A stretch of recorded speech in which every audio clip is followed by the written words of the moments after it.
রাতের ডিনারে বাড়ির সবাইকে চমকে দেওয়ার জন্য এই রেসিপিটা যথেষ্ট। রুটি অথবা পরোটা বা ব্রেডের সঙ্গে যে কোনো কিছুর সঙ্গে দারুণ লাগে এই পনির ঘোটালা। এটা একটা ভাইরাল রেসিপি।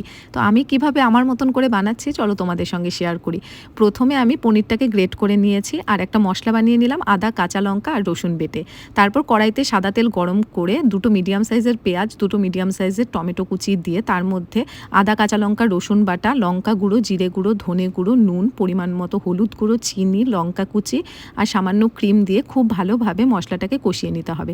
পেঁয়াজ টমেটো যখন নরম হয়ে মশলাটা কষানো হয়ে যাবে তখন ক্যাপসিকাম কুচিগুলো অ্যাড করে খুব ভালোভাবে মিশিয়ে নিয়ে মশলার সঙ্গে তারপর পনিরটা অ্যাড করব। পনিরটাও খুব ভালোভাবে মিশিয়ে গ্রেভির জন্য দুধ অ্যাড করে দেবো। দুধটা ফুটে যখন ক্রিমি কনসিস্টেন্সিতে চলে আসবে তখন নামানোর আগে কাসুরি মেথি বাটা, তোমরা চাইলে একটু চিজ অ্যাড করতে পারো, তাহলে আরও বেশি ক্রিমি ব্যাপারটা আসবে। তো এবারে সব কিছু একসাথে মিশিয়ে নিলেই রেডি পনির ঘোটালা। এটা আমার বাড়ির সবাই খেয়ে খুব ভালো বলেছে, তোমরাও চাইলে একবার ট্রাই করতে পারো।